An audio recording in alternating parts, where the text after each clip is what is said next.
بسم اللہ الرحمن الرحیم بین وآخر معین الرحمن الرحیم ایہا الذین آمنوا قوا انفسکم وقودها الناس والحجارہ بر محمد وآل محمد صلوات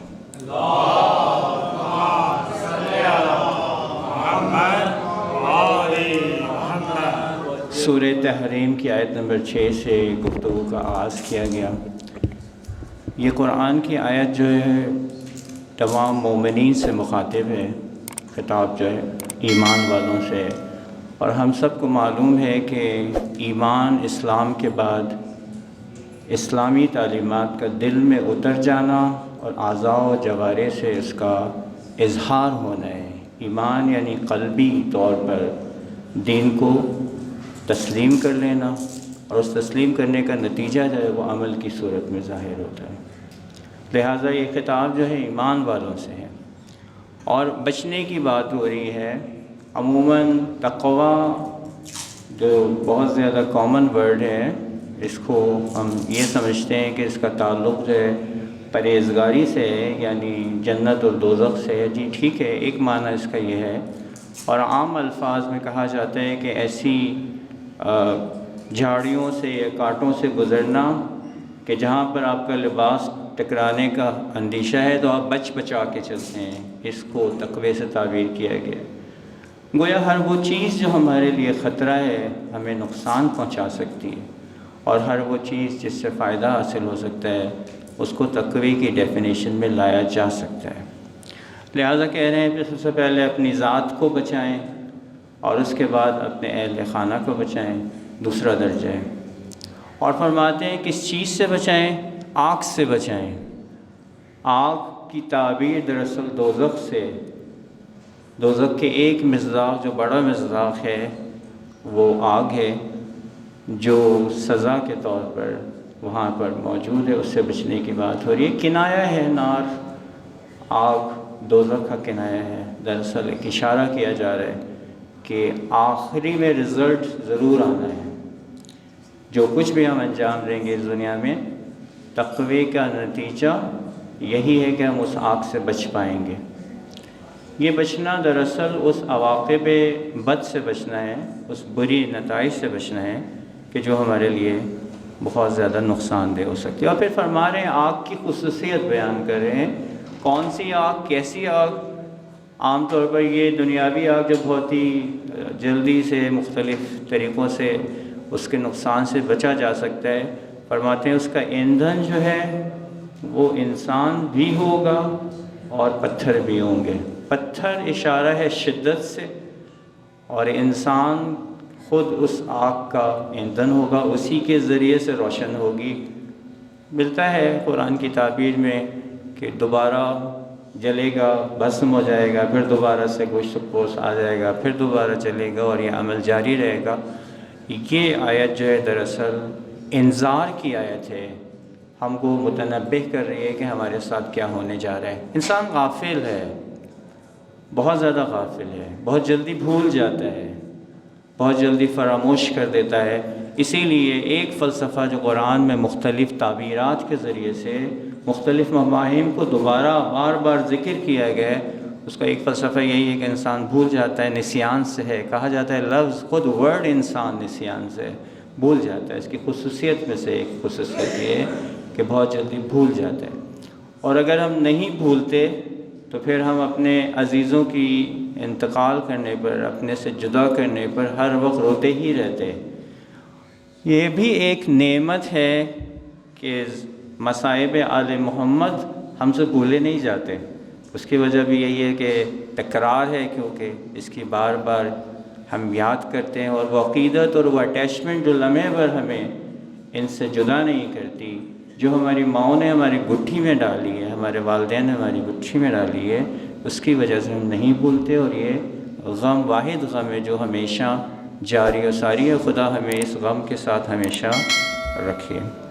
موضوع کی طرف آتے ہیں۔ موضوع بہت امپورٹنٹ ہے۔ نسل جدید کی بات ہو رہی ہے، کسی بیٹے کی یا بیٹی کی تربیت کی بات نہیں ہو رہی ہے۔ اور بزرگوں کی ذمہ داری کی بات ہو رہی ہے، یعنی کسی والد کی صرف ذمہ داری کی بات نہیں ہو رہی ہے۔ اس پہلو کو اور اس گفتگو کو اگر ہم دیکھیں تو اس گفتگو کا تعلق دراصل امت محمدی کی تیاری سے ہے۔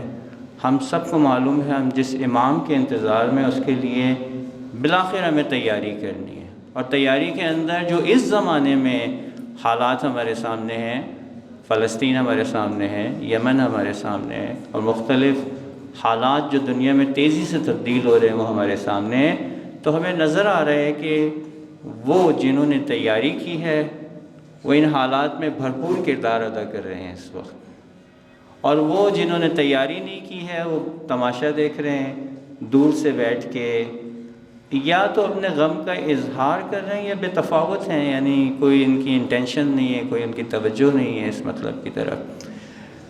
اس کا مطلب ہے خود بزرگوں کا کردار ان تمام سچویشنز میں نسلوں کی تیاری اور اپنے جوانوں کی تیاری میں بہت امپورٹنٹ ہے۔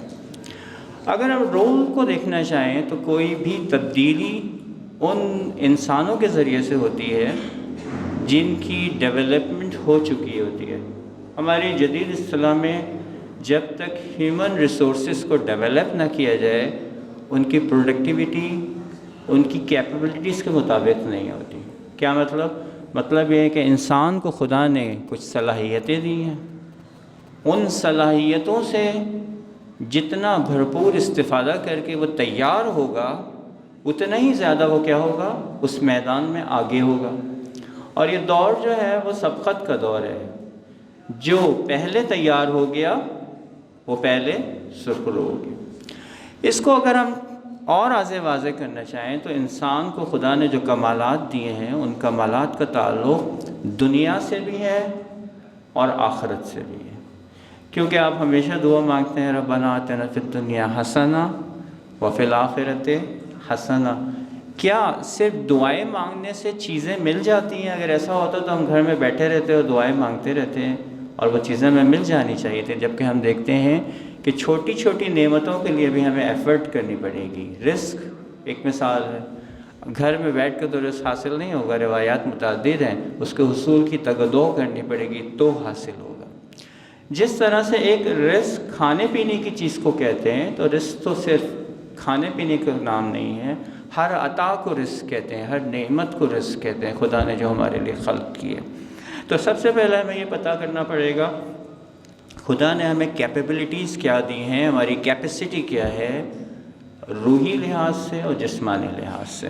تو سورہ نحل کی آیت ہے 97، خداوند متعال ارشاد فرماتا ہے من عامل صالحا من ذکر او انثی، جو کوئی بھی ایکشن میں آئے گا، عمل کا تعلق انسان کے اعضاء و جوارح اور ایکشن سے ہے۔ صالح کوالٹی ہے کہ بہت اچھا عمل ہونا چاہیے، عمل نہیں چاہ رہا خدا ہم سے، اچھا عمل چاہ رہا ہے۔ اس لیے کوئی بھی کام کریں تو اس کی کوالٹی کے اوپر توجہ ہونی چاہیے، کوانٹٹی نہیں مانگ رہا ہم سے۔ من عمل صالحا، نہیں کہا کہ زیادہ عمل انجام دے، یہ نہیں اس آیت کا کانسیپٹ ہے۔ فرماتے ہیں صالح عمل ہونا چاہیے۔ صالح عمل، پیوریفائی عمل جو اپنی تمام شرائط کے مطابق انجام دیا جائے وہ صالح عمل ہوتا ہے۔ جینڈر سینسٹائزیشن کی بات ہو رہی ہے، یعنی میل اینڈ فیمیل کو ایک ہی کیٹیگری میں خدا اس موضوع میں ڈسکس کر رہا ہے۔ یہ جو آج کل بڑا ٹاپک چلتا ہے نا، مرد اور عورت برابر ہیں برابر نہیں ہیں، یہ جو موضوع ہے، تو اس آیت کا موضوع جو ہے وہ ایکویلٹی پہ ڈیپینڈ کر رہا ہے، یعنی مساوی موضوع ہے۔ میں یہ نہیں کہہ رہا کہ عورت مرد کے مساوی ہے، یہ میرا کہنا نہیں ہے۔ واضح انسان کو خدا نے اس کی خصوصیات کے ساتھ خلق کیا ہے، جو خصوصیات مرد کو دی ہیں وہ عورت کو نہیں دی ہیں، جو عورت کو دی ہیں جو مرد کو نہیں دی ہیں، اس کے وظائف بھی اس کی نسبت دیے ہیں۔ جس طرح کی خلقت مرد کی ہے اس کی ذمہ داریاں خدا نے اس کے حساب سے رکھی ہیں، اور جس قسم کی خلقت عورتوں کی ہے اس کی خصوصیات کے تحت اس کو وظائف دیے ہیں۔ وَهُوَ مُؤْمِنٌ، یہ عمل اس کنڈیشن کے ساتھ ہے کہ ایمان کے ساتھ انجام دیا جائے۔ یہاں پر ایک شبہ بھی ایجاد کیا جاتا ہے کہ جو انگریز اتنا چیریٹی کرتے ہیں، اتنا ڈونیشن دیتے ہیں، اتنا پیسہ دیتے ہیں، وہ تو شاید ہم سے آگے ہیں، وہ جنت میں چلے جائیں گے۔ آیت کنڈیشن لگا رہی ہے کہ عمل صالح ہونا چاہیے، لیکن اس کی کنڈیشن یہ ہے کہ ایمان کی حالت میں ہونا چاہیے. یعنی کیا؟ یعنی خدا پر ایمان اور نبوت پہ ایمان، امامت پہ ایمان. عمل کے لیے شرائط ہیں. بس یہاں پہ کہتے ہیں وہ ہوا، عربک لینگویج کے حساب سے یہاں پر حالت بیان کریے کہ جس حالت میں وہ انجام دے عمل، وہ ایسی حالت ہونی چاہیے کہ اس میں وہ مومن کی حالت میں ہو. تو کیا ہوگا؟ اس کنڈیشن کے بعد فرماتے ہیں وَلَنُحْيِيَنَّهُ حَيَاتًا طَيِّبَةً.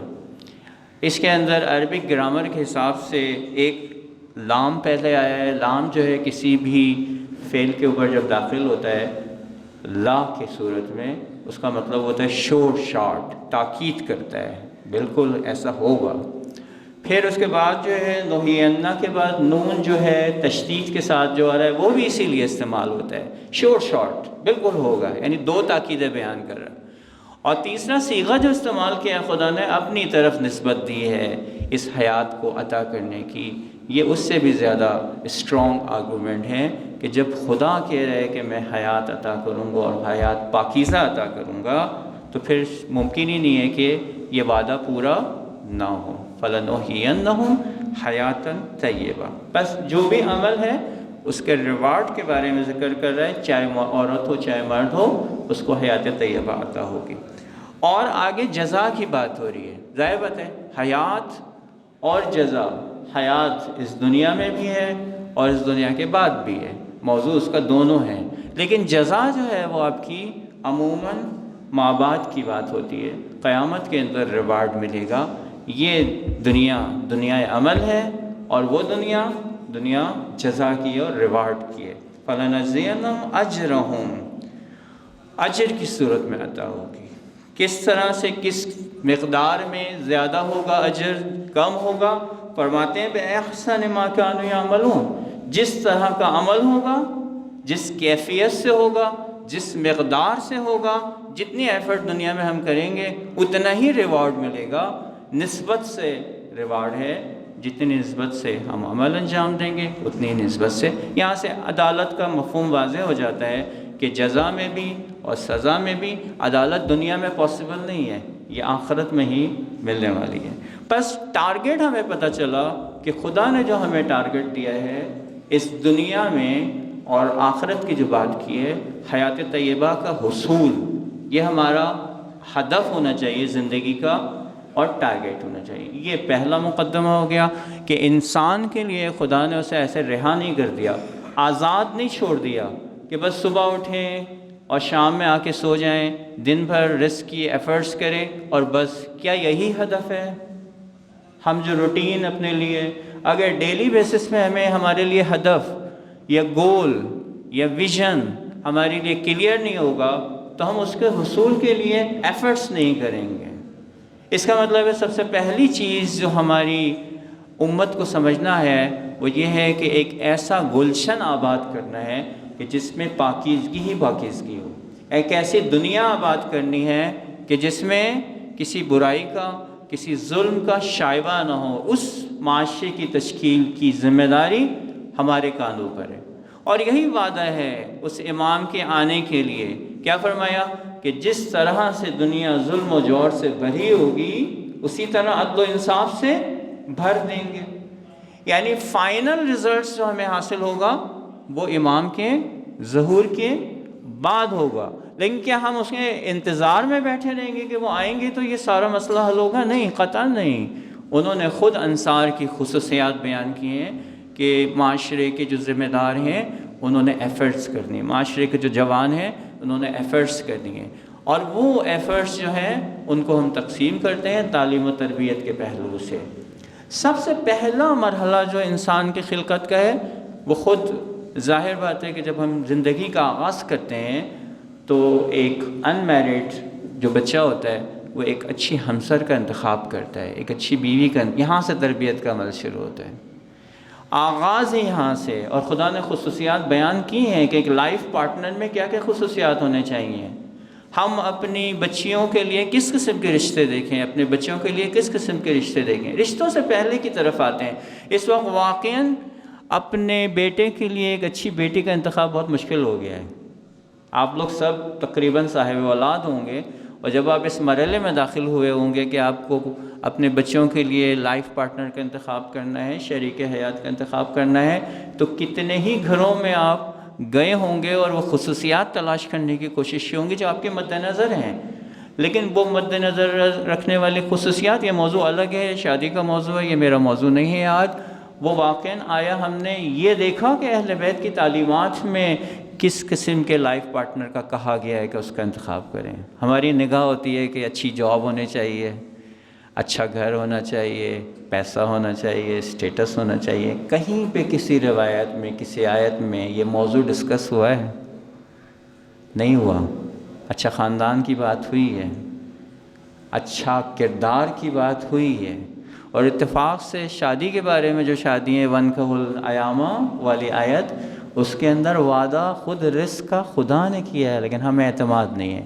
جبکہ ہم اپنی زندگیوں میں دیکھتے ہیں کہ جو رزق کی وسعت ہوتی ہے وہ شادی کے بعد ہی ہوتی ہے۔ ہم سب جنہوں نے شادیاں کی ہیں اپنی زندگی میں دیکھ لیا کہ شادی کے وقت کیا تھا اور شادی کے بعد کیا ہوا، بشرط یہ کہ رزق کے حصول کے لیے جو معنوی ہدایات ہیں اور جو مادی ہدایات ہیں کہ صبح جلدی رزق کی تلاش میں جائے، انسان جو اسکلز کو حاصل کرے، تعلیم کو حاصل کریں، جس رزق کے لیے جو مہارتیں چاہیے ان کے حصول کی پوری کوشش کرے، تو پھر رزق جو ہے تضمینی ہے، اچھے لوگوں کے لیے رزق کی کوئی کمی نہیں ہے۔ تو پہلا وظیفہ یہی ہے کہ پہلے اپنے بچوں کے لیے اچھی زندگی کے آغاز میں ان کے ساتھ تعاون کریں، مدد کریں، تاخیر نہ کریں۔ جتنی جلدی ان کا ساتھی آئے گا اتنی جلدی وہ اس میدان میں تیزی سے اپنے سفر کا آغاز کریں گے۔ تاخیر بیجا ہے، تاخیر وسائل کی وجہ سے جو ہم نے خود نارمس بنائے ہوئے ہیں، سوسائٹی کے نارمس بنائے ہوئے ہیں، جھوٹے اور ڈھونگ رچایا ہوا ہے کہ ایسی شادی ہونی چاہیے اور حال میں ہونے چاہیے اور اتنے پیسے ہونے چاہیے اور اتنا کھانا ہونا چاہیے،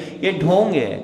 اور ہم دیکھتے ہیں کہ وہ جو شادیاں ہو رہی ہیں اس میں گناہ بھی بہت زیادہ ہو رہے ہیں۔ ابھی ہم ایک شادی میں تھے، ایک پلیٹ میں اتنا کھانا بچا ہوا تھا صرف۔ ہم وہ جو عالی شان شادیاں کر رہے ہیں اس سے اسراف جو ہے وجود میں آ رہا ہے۔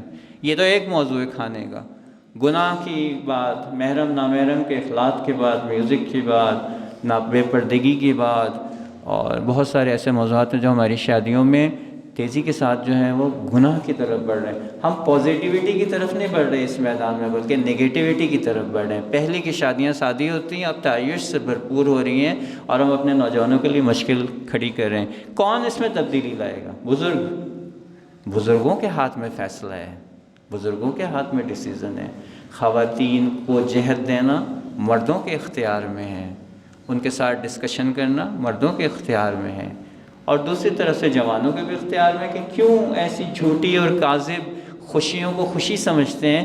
خوشی تو بعد میں شروع ہونی ہے، یہ تو ابتدا ہے، اور اس کا آغاز جو ہے وہ بس پہلا مرحلہ یہ ہے کہ جلدی شادی اور ایک سادی شادی جس سے ایک نوجوان تیزی کے ساتھ اپنی زندگی کا آغاز کر سکے، اور ایسے لائف پارٹنر کا انتخاب کرنا ہے کہ جو کہ واقعاً وہ زمینہ فراہم کر سکیں کہ ایک ایسی اولاد دنیا میں آئے کہ جو پاکیزگی کے سفر کا آغاز کر سکے۔ اسی وقت ہوگا جب بچہ بھی دین کی طرف رجحان رکھے گا اور بچی بھی دین کی طرف رجحان رکھے گا، اور اس کا تعلق والدین کی تربیت سے ہے۔ یہ پہلا مرحلہ ہے۔ دوسرا مرحلہ کیا ہے؟ دوسرا مرحلہ یہ ہے کہ ایک بچہ جو دنیا میں آ رہا ہے، اب ہمارا موضوع وہ بچہ ہے جو دنیا میں آ رہا ہے۔ ظاہر بات ہے نسلوں کی تیاری کی جب ہم بات کرتے ہیں تو ہم نے کہا اس کا تعلق ازدواج سے، شادی سے، اور اگلا مرحلہ اس کا یہ ہے کہ اس بچے کو شروع ہی دن سے ایک ایسا ماحول فراہم کیا جائے، چاہے انفرادی گھر کا ماحول ہو، چاہے اجتماعی ماحول ہو، ایک ایسا ماحول فراہم کرنے کی کوشش کریں۔ ہم سب مل جل کے ہی وہ ماحول فراہم کر سکتے ہیں کہ جس سے وہ تیاری کر سکے، اس تمام ایریاز میں اپنے آپ کو ترقی دے سکے جو اس کے ذمہ ہے۔ پہلا ڈومین اچھا نام رکھنے کی بات ہوئی ہے روایات میں، جو وظیفہ والدین کے ذمہ ہے، والد کے ذمہ ہے کہ اپنے بچوں کے لیے اچھا نام رکھا جائے، یہ پہلا وظیفہ جو ان کے ذمہ ہے۔ دو، جو 7 سال کی روایات ہیں، کئی روایات ہیں اس میں کہ 7 سال بچہ بادشاہ ہوتا ہے، دوسرے 7 سال غلام ہوتا ہے، تیسرے 7 سال جو ہے وزیر ہوتا ہے، یہ تربیت کی میتھڈالوجی پہ بات ہو رہی ہے۔ تربیت کی میتھڈالوجی کیا ہے؟ پہلے 7 سال اس کی جتنی بھی کوگنیٹو صلاحیتیں ہیں، یہ جو سینسس ہوتے ہیں ہمارے حواس خمسہ جسے آپ کہتے ہیں، ان کی ڈیولپمنٹ کا دور ہے۔ یہ ان اعضاء و جوارح سے کچھ کرنے کا سلیقہ سیکھتا ہے، اور یہ انگریز ہمیں سکھا رہا ہے۔ حالانکہ روایات میں بہت پہلے 1400 سال ہمیں بتایا گیا، اشارہ کیا گیا، ہم نے توجہ نہیں کی۔ توجہ یہ کرنی ہے کہ اس کو آزادی کی بات ہو رہی ہے۔ بادشاہت کیا ہوتی ہے؟ بادشاہت یہ ہوتی ہے کہ انسان آزاد ہوتا ہے ڈیسیزن میکنگ میں، اس کے اوپر کوئی ڈیسیزن کے اندر رکاوٹ تو نہیں بن سکتا۔ قطعاً بادشاہت کا مطلب یہ نہیں ہوتا کہ اسے ڈائریکشن نہ دی جائے، قطعاً اس کا مطلب یہ نہیں ہوتا، کیونکہ دوسری روایات میں فرماتے ہیں کہ پہلے 7 سال میں لینگویج ڈیولپمنٹ، اسے زبان سکھاؤ اور ادب و آداب سکھاؤ زندگی کے پہلے سے۔ دوسری روایت میں یہ بات ہو رہی ہے، امام جعفر صادق سے بھی روایت ہے، پیغمبر اسلام سے بھی روایت ہے۔ اس کا مطلب یہ ہے کہ ان دونوں کو اگر روایت کو کمبائن کریں تو نتیجہ یہ نکلے گا کہ نہ صرف یہ کہ ہم نے تربیت کرنی ہے، بلکہ 2 قسم کی تربیت کرنی ہے، ایک لینگویج سکھانی ہے اور دوسرا جو سکھانا ہے وہ ادب آداب، کیسے اٹھنا ہے، کیسے بیٹھنا ہے، کیسے بڑوں کا احترام کرنا ہے، کس طرح سے بات کرنی ہے، کس طرح سے کھانا ہے، کس طرح سے لباس پہننا ہے۔ یہ سارے ادب و آداب جس کا تعلق دین سے بھی ہے، جس کا تعلق معاشرے کے رسم و رواج سے بھی ہے، کیونکہ کلچر اور دین یہ 2 ڈفرینٹ چیزیں ہیں۔ اگر پیغمبر اسلام اس زمانے میں زلفیں رکھتے تھے، پیغمبر اسلام جو اس زمانے میں لبادہ پہنتے، تو کیا سنت ہے یہ؟ کیا کہتے ہیں آپ لوگ بزرگان؟ کیا یہ سنت ہے؟ نہیں۔ اگر پیغمبر اسلام آج کے دور میں ہوتے تو کون سا لباس پہنتے؟ کرتا شلوار پہنتے، ظاہر بات ہے، ہمارے معاشرے کے لحاظ سے۔ اس دور میں تھے تو وہ لباس پہنا۔ یہ چیزیں سنت نہیں ہوتی، یہ چیزیں کلچر ہوتی ہیں۔ لہٰذا آج کوئی اگر کہے کہ نہیں پیغمبر اسلام جو ہیں زلفیں رکھتے تھے میں بھی زلفیں رکھوں گا، تو آج کل رائج نہیں ہیں زلفیں، اس لیے یہ کلچر نہیں ہوگا۔ یہ پوری ایک بحث ہے اسلامک ٹاپک میں کہ سنت اور کلچر میں کیا فرق ہے۔ کلچر وہ نارم ہوتا ہے جو ایک خطے میں رائج ہوتا ہے، دوسرے خطے میں اس سے مختلف ہوتا ہے، اس میں بہت ساری چیزیں شامل ہو سکتی ہیں۔ لہٰذا سب سے پہلا مرحلہ یہی ہے کہ اپنے نسلوں کو ہم کیا سکھائیں؟ Language development. کیوں یہ بات کر رہا ہوں؟ یہاں پر ایک صاحب تشریف رکھتے ہیں جو ایجوکیشن کے شعبے میں خدمات انجام دے رہے ہیں۔ انگریز نے برصغیر میں جو ہمارے ایجوکیشن سسٹم میں پرابلم کریٹ کی، اس میں سے ایک لارڈ میکالے ایک شخصیت ہے، ایجوکیشنسٹ کے طور پر سامنے آتا ہے اور ڈکلیئر کرتا ہے کل سے برصغیر کی زبان انگلش ہوگی۔ آپ لوگ ذرا سرچ کر لیجیے گا، لارڈ میکالے سرچ کر لیجیے گا۔ اس نے کہا کل سے برصغیر کی زبان کیا ہوگی؟ انگلش ہوگی۔ ہماری زبان کیا تھی؟ اس زمانے میں بزرگ یہاں موجود ہیں، فارسی زبان پڑھنے لکھنے کے لیے استعمال ہوتی تھی اور اردو ادب عروج پہ تھا۔ لکھنؤ و دہلی میں 2 زبانیں اردو کی، 2 لہجے، 2 ایکسٹینٹ استعمال ہوتے ہیں۔ بعض الفاظ لکھنؤ کی اردو میں اگر کا ہے تو دہلی کی اردو میں کی ہے، یہ تفاوت ہے، یہ ڈفرینس ہے ادبی لحاظ سے۔ بہرحال ادب عروج پہ تھا۔ آپ کے خیال میں کوئی مطلب اگر میں سمجھانا چاہوں، اپنی زبان میں سمجھاؤں تو زیادہ آسانی سے ٹرانسفر ہوگا، یا کسی اور زبان میں سمجھاؤں تو بہت آسانی سے ٹرانسفر ہوگا؟ اس زمانے میں عربی کی تعلیم دی جاتی تھی، اس زمانے میں فارسی کی تعلیم دی جاتی تھی، اور ہمیں پتہ ہے ہمارے علوم اہل بیت کس زبان میں ہیں؟ انگلش میں ہے، ڈیفینیٹلی عربی زبان میں، فارسی زبان میں۔ ہمارا علمی خزانہ تو نور اہل بیت ہے، وہ کس زبان میں ہے؟ عربی اور اردو میں۔ وہ زبانیں ہم سے چھین لی گئیں اور ہمیں ایک ایسی زبان دے دی گئی جو ہم جانتے ہی نہیں تھے۔ نتیجہ کیا ہوا؟ جب ایک لینگویج ہی ہم سے چھین لی جائے تو علم کا حصول تو پھر بہت دور کی بات ہے۔ پہلے میں لینگویج سیکھوں گا اور پھر کہیں جا کے علم سیکھوں گا۔ دوسرا ظلم ہمارے ساتھ یہ کیا کہ آپ اپنا ایجوکیشن سلیبس جو ہے اس کو ریویو کر لیں۔ ہمارے بچے کو، جو چھوٹے چھوٹے بچے ہیں، آکسفورڈ کی کتابیں پڑھائی جاتی ہیں۔ ہاں، آپ کے اسکول میں کون سی کتاب ہے؟ آکسفورڈ کی سلیبس پڑھایا جاتا ہے، انگلش میں، اردو میں۔ کلاس 1 میں سائنس کی کتاب انگلش میں تھی، اردو میں تھی؟ انگلش آتی تھی آپ کو؟ ڈے 1 جب آپ اسکول گئے ہیں انگلش آتی تھی؟ کچھ سمجھ میں آتا تھا کتاب میں کیا لکھا ہے؟ ابھی سب سے بڑی مشکل آپ کو پڑھنے میں کیا ہے؟ انگلش۔ آغا جان اتنی فیسز دے رہے ہیں، آغا جان اتنا بڑا باپ کما کما کے تھک رہا ہے، اور ہمارے ایجوکیشن سسٹم کو اس طرح سے سائنٹیفکلی ڈیزائن کیا گیا ہے کہ یہ انگلش سیکھ ہی نہ سکیں۔ 2 سال میں بچہ اپنی اردو زبان سیکھ رہا ہے یا نہیں سیکھ رہا ہے؟ اگر بلتی ہے تو بلتی زبان سیکھ رہا ہے یا نہیں سیکھ رہا ہے گھر میں 2 سال میں، 2.5 سال میں؟ اگر پشتو زبان ہے تو سیکھ رہا ہے یا نہیں سیکھ رہا ہے؟ سیکھ رہا ہے۔ انگلش زبان ہے، انگلش اسپیکنگ ہے، تو 2 سال میں گھر میں انگلش سیکھ رہا ہے انگریز یا نہیں سیکھ رہا ہے؟ سیکھ رہا ہے۔ خوب، کون سے سلیبس سے سیکھ رہا ہے؟ اس کا کوئی سلیبس ہے؟ نہیں ہے کوئی سلیبس۔ کوئی کتاب ہے؟ کوئی کتاب نہیں ہے۔ کوئی ایکسپرٹ ٹیچر ہے؟ نہیں ہے۔ جب ایک الٹریٹ ماں باپ بغیر کسی نصاب تعلیم کے، بغیر کسی کریکولم کے گھر میں لینگویج سکھا سکتے ہیں، تو یہ 16 سال میں ہمارا ایجوکیشن سسٹم ہمارے بچوں کو انگلش کیوں نہیں سکھا رہا؟ کوشچن ہے یا نہیں ہے؟ کوشچن ہے؟ ہم نے کبھی سوچا ہے کہ جب میرے بچے کو لینگویج ہی نہیں آئے گا تو وہ علم کیا حاصل کرے گا؟ وہ میتھمیٹکس کیسے حاصل کرے گا؟ وہ کیمسٹری کیسے سیکھے گا؟ وہ فزکس کیسے سیکھے گا؟ ہمارے ساتھ یہ سب گیم ہو رہا ہے، اور نہ ہمارے ایجوکیشنسٹ اس کو انڈرسٹینڈ کر رہے ہیں، اور نہ ہی ہماری سمجھ میں آ رہا ہے کہ ہم اتنا پیسہ جو لگا رہے ہیں تو ہمارا بچہ سیکھ کیا رہا ہے، لرن کیا کر رہا ہے، سائنٹسٹ کیوں نہیں بن رہے؟ ہماری دنیاوی اور اخروی ترقی کے لیے ہماری نسل جدید ہمارے ساتھ کوئی کنٹریبیوشن کیوں نہیں کر رہی؟ ہماری مشکلات کو حل کیوں نہیں کر رہی؟ وجہ واضح ہے، وہ چاہتے ہی نہیں ہے کہ ہم ترقی کریں۔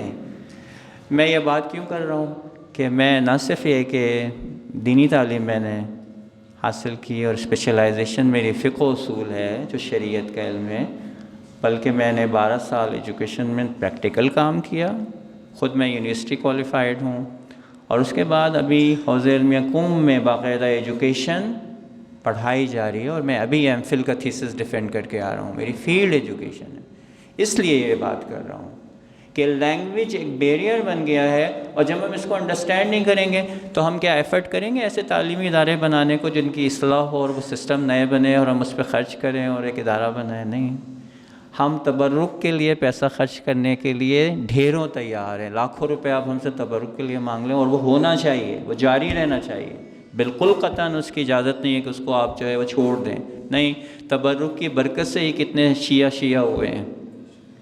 بہت سارے مناطق جہاں میں نے کام کیا ہے کشمیر میں، جو سب سنی تھے، تبرک کی برکت سے آئے ہیں، بیٹھے ہیں، بات سنی ہے اہل بیت کی، اس لیے تبرک کے موضوع پہ ہم یہ نہیں کہہ رہے کہ وہ ختم ہو جانا چاہیے، نہیں، لیکن جن کو ضرورت نہیں ہے وہاں پہ خرچ کرنا کوئی فائدہ و مفید نہیں ہے، وہاں خرچ کریں کہ جہاں پر ضرورت ہے۔ بہت سارے محروم علاقے ہیں، وہاں پہ جا کے دیکھ چڑھائیں آپ، کوئی مسئلہ نہیں ہے، وہاں پہ آپ یہ کام کر سکتے ہیں۔ ایسے علاقوں میں جہاں ہم خود اپنے گھروں میں موجود ہیں، اس کو اتنا بڑے پیمانے پہ خرچ کرنا کہ 3 ڈشیں ہم مجلس میں، اب تو باقاعدہ وہ قورمہ بھی ہونا چاہیے اور بریانی بھی ہونا چاہیے اور میٹھا بھی ہونا چاہیے، اور اس قسم کی چیزوں کی طرف ہم جا رہے ہیں، یہ ایکسپنس صحیح نہیں ہے۔ اس کا مطلب ہے پہلا مرحلہ کیا ہے؟ پہلا مرحلہ ہے کہ جب تعلیم و تربیت ہی نہیں ہوگی اور ایک وقت میں بچے ملٹیپل لینگویجز سیکھ سکتے ہیں، یہ ان میں صلاحیت ہے۔ میں نے اپنے بچوں کو 4 زبانیں سکھائی ہیں، ایک ہی زبان، ایک ہی وقت میں، چھوٹی عمر میں، پاسبل ہے، یہ پریکٹیکلی پاسبل۔ اور 2 لینگویجز تو بچے سیکھتے ہی ہیں، ایک مقامی زبان جو ان کے گھر میں بولی جاتی ہے، مثال کے طور پر اگر ایک سندھی فیملی کا بچہ ہے تو سندھی لینگویج سیکھ لیتا ہے، اور سوسائٹی میں آتا ہے تو کیا کرتا ہے؟ اردو لینگویج بھی سیکھ لیتا ہے۔ ملٹیپل لینگویجز سکھائی جا سکتی ہیں۔ اس کا مطلب ہے جو ہماری ضرورت ہے لوکل لینگویج تو اس کی اپنی جو بھی وہ سیکھی گئی ہے، ایک تعلیمی لینگویج ہمیں چاہیے انگلش، جس سے ہمارے بچے جو ہیں دنیا کی ترقی کو حاصل کر سکیں۔ اور اب تو دنیا کی ترقی میں ایک اور لینگویج کی ضرورت ہو گئی ہے۔ آپ کا پڑوسی ملک اہل بیت کی تعلیمات پر تیزی کے ساتھ ترقی کر رہا ہے، اور دنیا میں بڑے بڑے نام جو تھے ٹیکنالوجی میں، اسرائیل ایمونیشن اور ٹیکنالوجی میں نمبر 1 تھا نا، ایران کے مقابل میں امریکہ ڈرون ٹیکنالوجی میں نمبر 1 تھا نا، جہازوں کی ٹیکنالوجی میں نمبر 1 تھا، میزائل ٹیکنالوجی میں نمبر 1 تھا۔ آج کیا ہوا؟ آج اسرائیل کی ٹیکنالوجی کیسے فیل ہو رہی ہے؟ اور وہ چھوٹے چھوٹے مقاومتی تحریکوں کے ذریعے سے یمن والے گرا رہے ہیں، فلسطین جن کے ہاتھوں میں پتھر تھے، مگر یہ ٹیکنالوجی کی ترقی نہیں تھی، اور اس کا راز کیا، انہوں نے اپنی زبان میں سائنٹیفک ایجوکیشن کو حاصل کیا، اور ان کے پاس ایڈوانٹیج یہ ہے کہ وہ فارسی میں ہی اہل بیت کی تعلیمات حاصل کر رہے ہیں اور فارسی میں ہی ٹیکنالوجی۔ نتیجہ کیا ہے؟ جنریشن دنیا کے لیے بھی تیار ہے اور آخرت کے لیے بھی تیار ہے۔ بس ایک بیریئر جو ہے وہ لینگویج آ رہا ہے۔ جو ایجوکیشنسٹ یہاں پر موجود ہیں یا موجود نہیں ہیں، ان کو یہ توجہ کرنا چاہیے، ان تک یہ پیغام پہنچنا چاہیے کہ پہلے آپ وہ چیزیں تو دریافت کریں جس کی وجہ سے ہمارے بچے ایجوکیشن حاصل نہیں کر پا رہے۔ جب تک ہم وہ دور نہیں کریں گے نہیں ہوگا۔ قرآن کی تعلیم وظائف میں سے ہے والدین کی کہ اپنے بچوں کو قرآن کی تعلیم دیں۔ ہم نے قرآن کی تعلیم سے کیا مطلب لیا ہے؟ کوئی بزرگ اگر بتانا چاہیں میرے اوپر کہ روایات میں کہ پیغمبر اسلام صراط مستقیم پہ کھڑے ہو جائیں گے، والد سے سوال کریں گے، میں نے تم سے کہا تھا کہ اپنے بچوں کو قرآن کی تعلیم دو، تم نے سکھائی؟ قیامت میں کھڑے ہو جائیں گے پیغمبر اسلام روایات میں۔ ہم سب والدین ہیں، وظیفہ تو پتہ ہونا چاہیے نا، تو جبھی تو ادا کریں گے۔ جی آغا صاحب، کیا مراد ہے قرآن کی تعلیم سے؟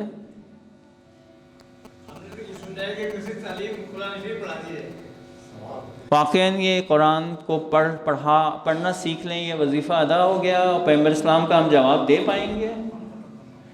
قرآن ختم کر لیا، ریڈنگ،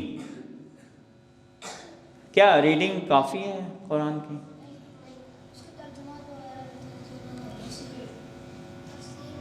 قرآن آیا ہے کچھ میسج لے کے۔ آپ کہتے ہیں قرآن کتاب ہدایت ہے، کہتے ہیں نا، پوری لائف کو رہنمائی کے لیے آیا ہے، اور ہم اپنے وظیفے کو کیا سمجھ رہے ہیں؟ مولوی صاحب کے پاس بھیج دیں، وہ بھی اگر ٹیوشن کا وقت نہ ہوا تو، وہ بھی اگر کہیں چھٹیوں پہ میکے میں نہ جانا ہوا تو، وہ بھی اگر بچوں کے امتحان نہ ہوئے تو قرآن پڑھانے۔ اور کون سا قرآن پڑھانے؟ جس میں صرف ریڈنگ سکھا رہے ہیں۔ ریڈنگ کا بہت ثواب ہے، بہت زیادہ فضیلت بیان ہوئی ہے، یہ اپنی جگہ ہے، لیکن قرآن کتاب ہدایت ہے تو ہدایت کیسے حاصل ہوگی؟ یہی بچوں کی مسائل، اگر انگلش نہیں آئے تو وہ کیسے وہ چیپٹر پڑھیں گے جو لائف سائیکل کے متعلق ہے؟ ہاں، لیکن اگر میں یہی لائف سائیکل اردو میں سمجھاؤں انہیں تو کیا ہوگا؟ فوری طور پہ سمجھ جائیں گے نا، ان کی اپنی لینگویج ہے۔ قرآن کو اگر عربی میں نازل کیا گیا تو اس لیے نازل کیا گیا کہ وہ سب سے فصیح و بلیغ کی لینگویج تھی، دو اس زمانے کی لینگویج تھی، لینگویج آف دا ٹائم تھی، اس وجہ سے اس زبان میں نازل ہوا۔ دوسری کتابیں کیوں عربی زبان میں، عبرانی میں کیوں نازل ہوئیں؟ ہاں، اس لیے کہ اس زمانے کی زبان عبرانی تھی، ٹھیک ہے کیا؟ توریت اور انجیل تو عربی زبان میں نازل نہیں ہوئی۔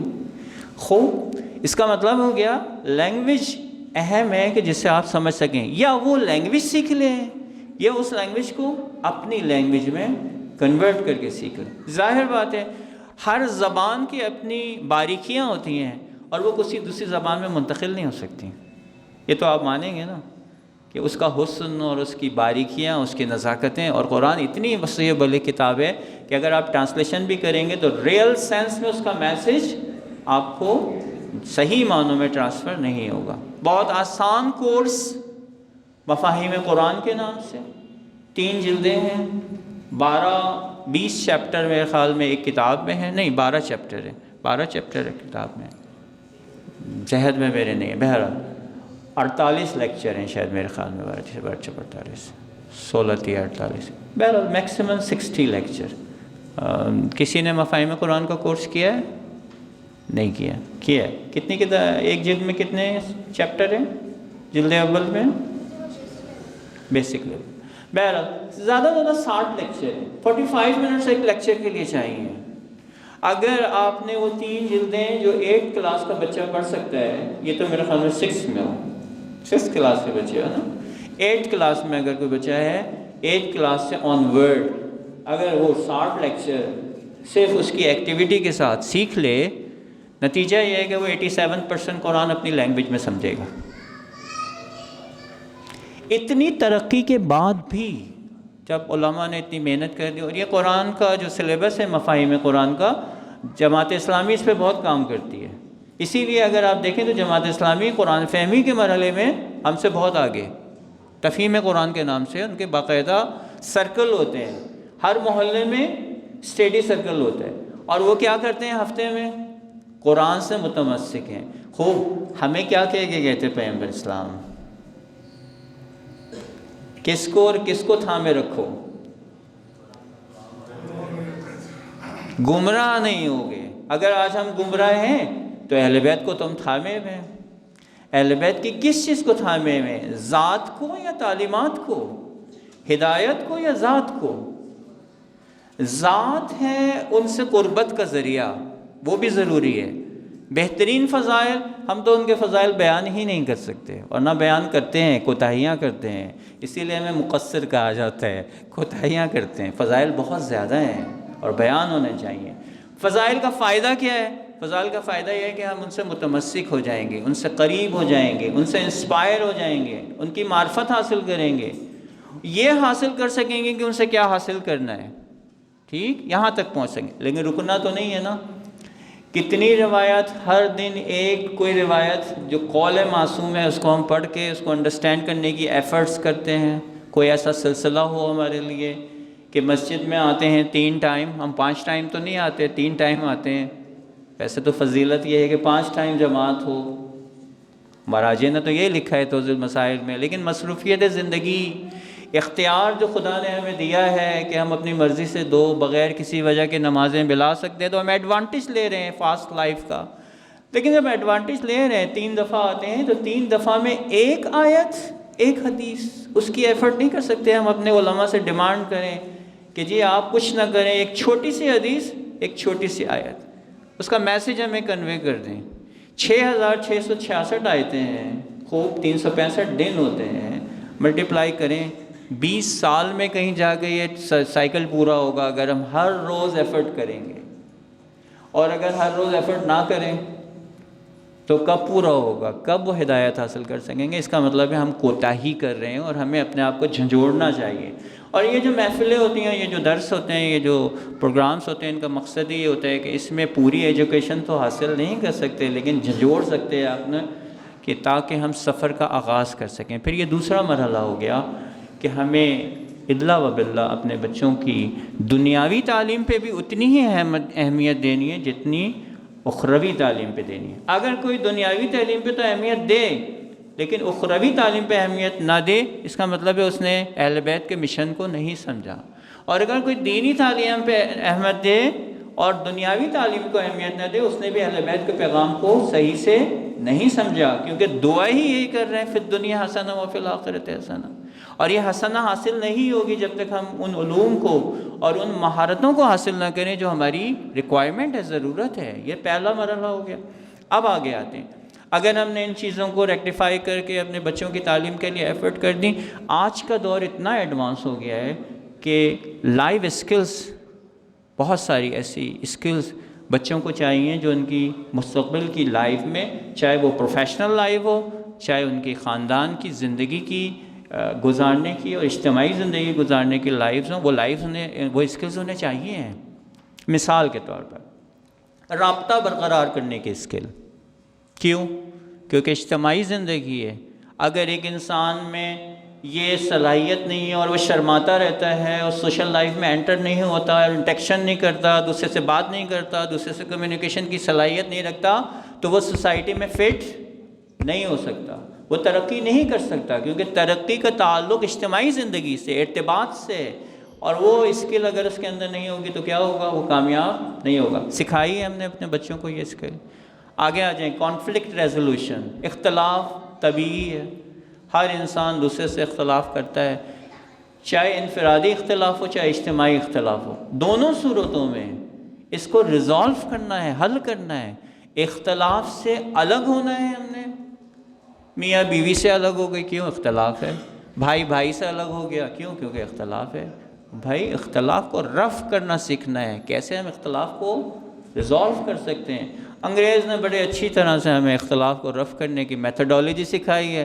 ہمارے پاس پھر وہی بات ہے، چیزیں تھیں لیکن ہم نے ڈیولپ نہیں کی، بس اختلاف کو رفع کرنا۔ اگلا مرحلہ کیا ہے؟ اگلا مرحلہ یہی ہے کہ بہت ساری ایسی اسکلز، آپ لائیو اسکلز سرچ کریں گے تو آپ کو بہت ساری اسکلز آ جائیں گی جو دنیا میں بہت زیادہ اس قسم کی مہارتیں جو ہماری زندگی میں ہیں اور ضروری ہیں۔ اب آ جاتے ہیں معاش کے بغیر دین روایات میں فقر کفر تک لے جاتا ہے، فقر کفر تک لے جاتا ہے۔ جب انسان کا پیٹ خالی ہوتا ہے تو وہ اپنے بچوں کو بھوکا تو نہیں دیکھ سکتا، پھر کیا کرتا ہے؟ خدا کی پہلے تعلیمات کا انکار کرتا ہے، ٹھیک؟ اور صرف یہی بات نہیں ہوتی کہ فقر کفر کو لے جائے، اپنے آپ کو معاشرے کے اسٹینڈرڈ سے فقیر سمجھنے سے بھی کفر کی طرف جاتا ہے انسان۔ فقیر صرف وہ نہیں ہوتا جس کے پاس کچھ نہیں ہے، فقیر وہ بھی تو ہوتا ہے کہ جس کی نگاہ بہت اوپر ہوتی ہے اور وہ اسٹینڈرڈ میں ان سے جو ٹاپ پر ہوتے ہیں دیکھ رہا ہوتا ہے ان کو، وہ بھی فقیر ہوتے ہیں کیونکہ وہ بھی حرام کے راستے پہ جاتا ہے، وہ بھی رشوت کا سہارا لیتا ہے، وہ بھی لوگوں کے مال پہ نگاہ رکھتا ہے، انکار ہی کرتا ہے نا ایک طرح سے تعلیمات خدا کا۔ جس طرح ایک فقیر جس کے پاس کچھ نہیں ہے وہ انکار کرنے کی پوزیشن میں آتا ہے، اور آج کل کی ڈکیتیاں اور چوریاں اور سنیچنگ، اس میں ایک بہت بڑا کردار فقیری کا بھی ہے۔ خوب ہم نے بے عنوان سرپرست امت، کیونکہ بزرگ امت کے سرپرست ہیں، بزرگ بہت ساری چیزیں ان کے ہاتھ میں، اگر وہ بچوں کی صحیح معنوں میں تعاون و ترقی کے لیے کردار ادا کریں، صرف یہ نہیں کہ مسجد میں گئے اور نماز پڑھی اور واپس آ گئے، نہیں، اجتماعی ذمہ داریاں، کیونکہ امام موسیٰ کاظم علیہ السلام کی روایات میں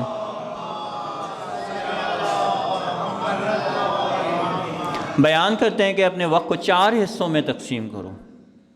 ایک حصہ اپنی عبادت کے لیے، خدا سے ارتباط، خدا سے تعلق، اور وہ ایمان کے تکامل کے لیے جو تعلیمات کی روشنی میں آتا ہے۔ اور میں نے بتا دیا کہ ایمان کیا ہے، ایمان یہ ہے کہ دین کا اس طرح دل میں اتر جانا کہ انسان عمل کی طرف، اچھے عمل کی طرف حرکت کرے اور برے عمل سے رکے۔ اگر یہ نہیں ہے تو ایمان نہیں ہے، یہ مرحلہ۔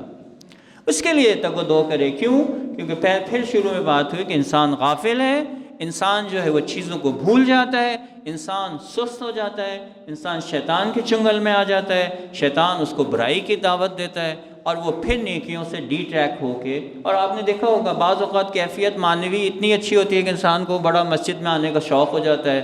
بعض لوگوں کو آپ نے دیکھا ہوگا بڑے پنکچوئل، آن ٹائم، وقت پر نماز میں آ رہے ہیں، وقت پہ مسجد ہو رہے ہیں، اور پھر آہستہ آہستہ ایسا ہوتا ہے کچھ عرصے بعد کہ وہ بڑی مشکل سے آخری رکعت میں شامل ہو رہے ہوتے ہیں، کبھی تیسری رکعت میں شامل ہوتے ہیں، اور وہ رویے ان کے بدلنے شروع ہو جاتے ہیں۔ اس کا کیا مطلب ہے؟ اس کا مطلب ہے ایمان ضعیف بھی ہوتا ہے اور قوی بھی ہوتا ہے۔ اس کے لیے تذکر چاہیے ایک دوسرے کو، اسی لیے خدا نے امر بالمعروف ہم سب پہ فرض کیا، ایک دوسرے کو تذکر دیں، اگر ہم کوئی برا کر رہے ہیں تو ایک دوسرے کو تذکر کریں۔ بس امت کے سرپرست بزرگ ہیں، ہماری کمیونٹی بزرگوں پہ چلتی ہے، بزرگ فیصلہ، بزرگ ڈیسیزن لیتے ہیں۔ خوب، اگلا مرحلہ یہ ہے کہ بزرگ کیا کردار اجتماعی طور پر انجام دے رہے ہیں۔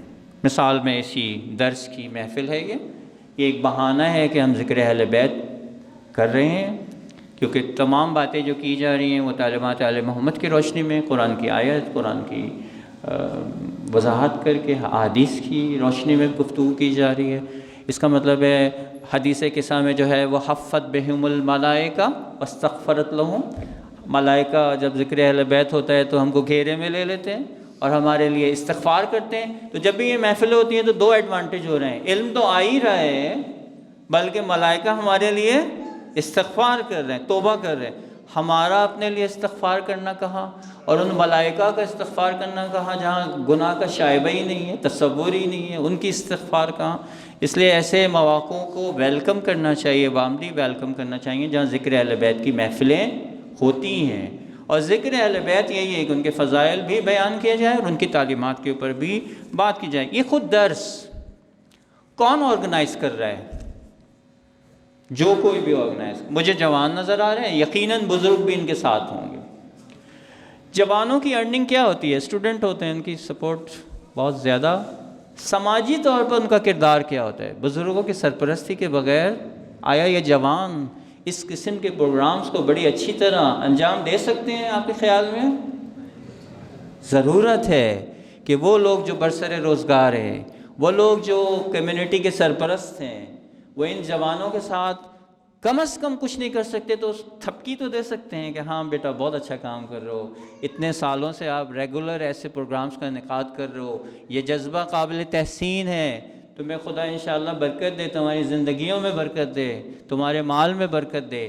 میں اتنا تو نہیں کر سکتا یہ لو بیٹا 50 روپے لو، 100 روپے لو، اتنا تو نہیں کر سکتا، لیکن میں خود آ تو سکتا ہوں تمہارے پروگرام کو کامیاب کرنے کے لیے 5 10 منٹ 15 منٹ 20 منٹ، میں نے زیادہ وقت لے لیا ہے، مجھے نہیں پتا میرا وقت کتنا ہے، تو کم از کم یہ تو ہو سکتا ہے۔ اگر ہم اپنی نسلوں کی تربیت کے لیے اتنا بھی نہیں کر سکتے تو پھر ہم اہل بیت کا صرف نام لینے والے ہو سکتے ہیں، ان کے مشن کو آگے بڑھانے والے نہیں ہو سکتے۔ اس لیے ہمیں انشاءاللہ آج کم از کم اس پروگرام کے توسط سے کوشش کرنا چاہیے کہ ان پروگرامز کی اہمیت کو سمجھیں اور ان کو بڑھائیں، گھروں میں لے جائیں، روٹیٹ کروائیں۔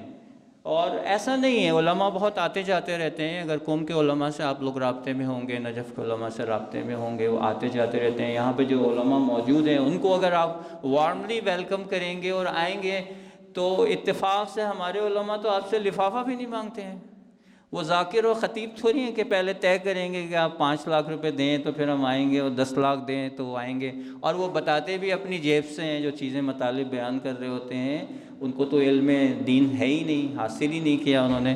یہ اپنی جگہ پہ ہے کہ اگر پڑھ کے وہ صحیح فضائل بیان کرے تو وہ قابل تحسین عمل ہے، اگر پڑھ کے صحیح مسائل بیان کریں قابل تحسین عمل ہے اور ان کو ثواب ملے گا، لیکن اس میں بھی بڑے مسائل ہیں۔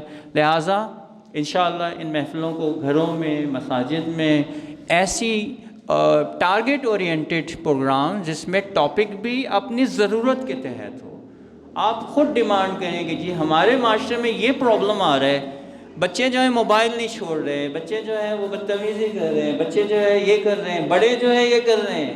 بعض اوقات بچے ہمارے پاس آتے ہیں کہ ابا جو ہے وہ اماں کے ساتھ بہت بدتمیزی کرتے ہیں، غصہ کرتے ہیں، سارے جہان سے جھگڑ کے آتے ہیں اور آ کے جو ہے ہمارے اوپر غصہ ہو رہا ہے۔ بھائی it's your problem, you should face the society, آپ سوسائٹی کو فیس کرو، آپ مرد بنے ہو، آپ مضبوط ہو اعصاب کے لحاظ سے، آپ جو پرابلم ہے سوسائٹی کے گھر میں کیوں لے کے آ رہے ہو؟ بدبخت کہا گیا اس شخص کو کہ جو گھر میں آئے تو گھر والے سہم جائیں، کہ کوئی قہرمان آ گیا، کوئی بہت زیادہ جلاد آ گیا گھر کے اندر، یہ کون آ گیا ہے؟ اور ہم سوسائٹی کے پرابلمس کو فیس نہیں کر پاتے، تو ایک تو وہ ہماری کمزوری کہ ہم تیار نہیں ہوئے اس طرح سے کہ سوسائٹی کے مسائل کو حل کر سکیں، اور پھر وہ گھر میں آگے نکالتے ہیں، اور اس کا نتیجہ کیا ہوتا ہے؟ ظاہر بات اس کا نتیجہ یہ ہوتا ہے کہ بچے دیکھ رہے ہوتے ہیں، بچے لرن کر رہے ہوتے ہیں، بچوں کو روایات میں ہے قال پیغمبر اسلام صلی اللہ علیہ وسلم کونوا دعاۃ الناس بغیر السنتکم، لوگوں کو اگر دعوت دینی ہے تو بغیر زبانوں کے دعوت دو، بچوں کو اگر سکھانا ہے تو بچے بوائز، روایات میں سعادت میں سے ہے ایک باپ کے لیے کہ اس کی اولاد اس کو فالو کرے، خدا مینٹلٹی بتا رہا ہے کہ بچے کی نفسیات میں نے ایسی رکھی ہے کہ وہ باپ کو فالو کرتا ہے۔ اب باپ جو کرتا جائے گا، باپ شاؤٹنگ کرے گا تو بچہ شاؤٹنگ سیکھے گا، باپ اگر سافٹ بولے گا بچہ سافٹ سیکھے گا، باپ اگر پرابلم کو ریشنل اپروچ سے، منطقی طریقے سے ہینڈل کرے گا تو منطقی طریقہ سیکھے گا بچہ، باپ اگر بچوں کے ساتھ ڈسکشن کر کے، انالائز کر کے، مل کے ٹیم کی صورت میں پرابلم کو سالو کرنے کی کوشش کرے گا، بچہ ٹیم بلڈنگ سیکھے گا۔ آپ جو کرتے جائیں گے، میں جو کرتا جاؤں گا، میرے بچے وہی سیکھتے جائیں گے۔ اسی لیے کہتے ہیں اس سے پہلے کہ من لم یصلح نفسا لم یصلح غیرہ، قال معصوم، کہ جب تک میں اپنی اصلاح نہیں کر سکتا تو میں کسی دوسرے کی اصلاح، جب میں اپنی اصلاح نہیں کر سکتا تو میں اپنی اولاد کی اصلاح کیسے کروں گا؟ اچھا پھر وہ تمام ارمان اور وہ تمام خواہشیں جو آپ پوری نہیں کر سکتے، بالاجبار آپ اپنی اولاد سے تقاضا کرتے ہیں۔ میں میڈیکل میں نہیں جا سکا، اللہ باللہ نہیں بیٹا تم نے میڈیکل ہی پڑھنا ہے، اور اس کا ٹرینڈ ہے نہیں ہے، وہ کامرس کی طرف جانا چاہتا ہے، وہ کمپیوٹر سائنس پڑھنا چاہتا ہے، وہ آرٹیفیشل انٹیلیجنس میں جانا چاہتا ہے، وہ سائبر سیکورٹی میں جانا چاہتا ہے، وہ معاشرے کے جدید علوم کو سیکھنا چاہتا ہے، وہ کسی اور طرف جانا چاہتا ہے. آپ کو معلوم ہے باپ حاکم نہیں ہوتا. کسی بھی روایات میں یہ نہیں ہے کہ آپ کو اپنے فرزند پر حکومت حاصل ہے، ولایت حاصل ہے. اور ولایت اگر ہم معصوم کا معنی کرتے ہیں کہ ولی ہیں تو کیا معنی کرتے ہیں؟ ہمارا ہمدرد ہے، سب سے زیادہ ہمدرد ہے. کس سلسلے میں معصوم ہمارا سب سے زیادہ ہمدرد ہے؟ نجات کے لیے، بچانے کے لیے ان تمام خطرات سے جو دنیاوی اخروی طور پر ہوتے ہیں. ولی اسے کہتے ہیں کہ جو تمام خطرات سے اپنے موالی کو بچاتا ہے، جبھی تو ہم اسے موالی مانتے ہیں. خوب اب آ جائیں ولی، خود آپ بھی ولی ہیں، والد بعنوان والد. کتنا ہمدرد ہونا چاہیے ایک ولی کو، کتنی محبت کرنا چاہیے. روایات میں جب باپ اپنے بیٹے کو ایک محبت آمیز نگاہ سے دیکھتا ہے تو اس کے لیے کیا لکھے جاتے ہیں؟ اجر لکھے جاتے ہیں. یا اگر آپ حدیث قصہ کے مفاہیم میں بیان کریں، بی بی نے امام حسن اور امام حسین سے خطاب کیا ہے نا، یا قرۃ عینی وثمرۃ فؤادی. کیا معنی اس کے؟ اور ہم اپنے بچوں کو کیسے بلاتے ہیں؟ یعنی واقعاً ہم اپنی سیرت اہل بیت سے اگر توجہ کرنے لگے اور ان کی طرف صرف پڑھ کے نہ گزر جائیں، حدیث قصہ ہر ہفتے کو پڑھتے ہیں، پڑھ کے نہ گزر جائیں، ذرا سا اس کا ٹرانسلیشن، اس کے مفاہیم، واقعاً اتنے دقیق لینگویج استعمال کی ہے، اتنی دقیق باتیں کی ہیں اہل بیت نے، اتنی دقیق نکات بیان کیے. بس تربیت کے اصولوں میں کہیں پہ بھی کسی بھی سائنس کے لحاظ سے، ہیومن سائنس کے کسی بھی ٹاپک کے لحاظ سے تربیت کے ماہرین سے جا کے پوچھ لیں، غصے سے تربیت پاسبل نہیں ہے، توہین سے تربیت پاسبل نہیں ہے، اصول تربیت میں سے نہیں ہے. توہین کرنا، ڈس رسپیکٹ دینا، غصہ کرنا، چیخنا، چلانا کہیں پہ بھی نہیں ہے تربیت کے اصولوں میں سے ایک یہ ہے کہ دلیل بیان کریں. سورہ لقمان ضرور پڑھا ہوگا آپ نے، جب حضرت لقمان اپنے بیٹے کو نصیحت کر رہے ہیں. اگر آپ نے واقعاً تربیت کے کچھ اصول سیکھنے ہیں تو وہ سورہ لقمان کا وہ میرے خیال میں 6-7ویں آیت سے پھر وہ نصیحتیں کرنے شروع ہو جاتے ہیں. تو سب سے پہلی نصیحت جو کی ہے وہ شرک کے بارے میں کی ہے، لا تشرک باللہ، ٹھیک.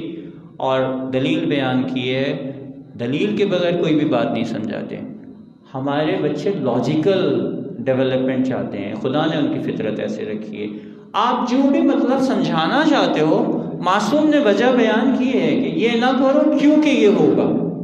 یہ کیوں ہم حذف کر رہے ہیں. اگر ہم ان کو فائدہ نقصان بیان کر دیں، اچھی طرح سے سمجھا دیں بچپن میں، بیٹا اگر یہ کرو گے تو یہ نقصان ہوگا، شرک کرو گے تو جہنم میں جاؤ گے، جہنم ایسی جگہ ہے، جہنم میں یہ ہوتا ہے، جہنم میں وہ ہوتا ہے، جہنم میں یہ ہوتا ہے، جہنم میں وہ ہوتا ہے، اور ہمیشہ کے لیے ہوتا ہے جہنم. تو آپ کے خیال میں آپ کے بچے نہیں سمجھیں گے؟ ہم جب اپنے بچوں کو بغیر دلیل کے چیزوں کو آرڈر کر کے حاکم سمجھ کے امپلیمنٹ کرانا چاہتے ہیں تو ادھر سے ریئیکشن آتا ہے. اور وہ ریئیکشن نیچرل ہے، کیونکہ انسان کو خدا نے آزاد حر بنایا ہے نا، اپنے اختیار دے کے بنایا ہے انسان کو، اپنے اختیار سے جنت و دوزخ کا انتخاب کرنا ہے. خلیفہ دوم کے ڈنڈے سے تو نہیں انتخاب کرنا ہے، دین کے اوپر عمل کرنا ہے، نہیں، بلکہ اختیار خدا نے دیا ہے کہ جنت میں جانا چاہتے ہو یہ راستہ ہے، دوزخ پہ جانا چاہتے ہو یہ راستہ ہے، تمہاری مرضی ہے، اس راستے پہ جاؤ، اس راستے پہ جاؤ. اسی لیے تربیت کے مراحل میں جو روایات ہے اس میں بیان کیا کہ 7 سال بچہ بادشاہ ہوتا ہے. یعنی کیا؟ یعنی اسے لینگویج ڈیولپ کرنی ہے. اسی لیے یہ جو 7 سال اسکولوں میں وقت ضائع کر رہے ہیں، وہ بچہ نہ سائنس سمجھ سکتا ہے، نہ میتھمیٹکس سمجھ سکتا ہے، نہ سوشل سائنس سمجھ سکتا ہے، نہ کچھ سمجھ سکتا ہے، اسے زبان ہی نہیں آتی ہے، اتنی فیسز دے رہے ہیں، کوئی نتیجہ نہیں ہے. تو بہرحال ایسے سینٹرز ڈیولپ ہونا چاہیے کہ 7 سال تک لینگویج میں وہ اسٹرانگ ہو جائے، اور لینگویج میں جب اسٹرانگ ہو جائے، قرآن کی لینگویج عربی، اور انگلش لینگویج تو وہ اہل بیت کے علوم سے بھی کنیکٹ ہو جائے گا اور دنیاوی علوم سے بھی کنیکٹ ہو جائے گا، اور اس کے بعد جب ایجوکیشن کریں گے تو وہ باشعور ہے، لینگویج آتی ہے اسے، وہ تیزی سے علوم کی طرف ترقی کر سکتا ہے۔ پہلا چیپٹر ہو۔ اور دوسری بات یہ ہے کہ دوسرے 7 سال غلام ہیں، نہیں ابھی تو بچہ ہے، آپ اس سے کیوں کام کرا رہے ہیں، بچی ہے ابھی کالج جا رہی ہے، اور جب وہ بچی کالج پڑھ کے فارغ ہوتی ہے تو اسے کچھ بھی نہیں آتا، اور جب کچھ نہیں آتا تو وہ زندگی آباد نہیں کر سکتی، اب زندگی آباد نہیں کر سکتی تو آپس میں جھگڑے ہوتے ہیں، اور بیٹے کو کیا کر رہے ہیں، بادشاہ بنایا ہوا ہے گھر میں۔ کس نے کہا کہ بیٹا اٹھ کے پانی نہیں پی سکتا اور اپنے جوتے پالش نہیں کر سکتا اور اپنے کپڑے استری نہیں کر سکتا اور کھانا نہیں بنا سکتا اور اپنے گھر میں ماں کی ہیلپ نہیں کر سکتا؟ بیٹا تو قوی ہے جسمانی لحاظ سے، خدا نے قوی بنایا نا۔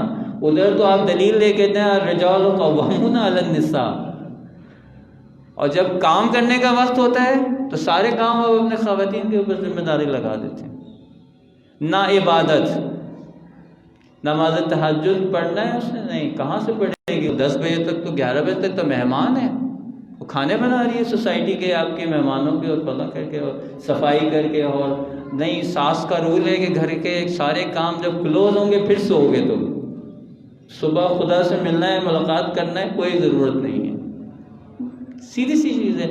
سوسائٹی کے اندر جو ہم نے نارمس بنائے ہوئے ہیں، یہ نارمس اہل بیت کی تعلیمات سے بھی متصادم ہیں اور اہل بیت کے مشن سے بھی متصادم ہیں، اس میں چینج کی ضرورت ہے، اور سوسائٹی میں چینج آپ بزرگ لا سکتے ہیں۔ بیٹوں کو 7 سال غلام ہے۔ غلام کا کیا مطلب ہے؟ غلام کا مطلب ہے کہ وہ کرنا سیکھیں، اعضاء و جوارح سے جتنی مہارتیں حاصل کرنی ہیں اسی 7 سال سے 14 سال میں، اور آپ دیکھیں گے جیسے ہی بچہ 7 سال کے بعد 8ویں سال میں داخل ہوگا وہ خود کام کرنا چاہتا ہے، آگے بڑھتا ہے، وہ کیپیبل ہے۔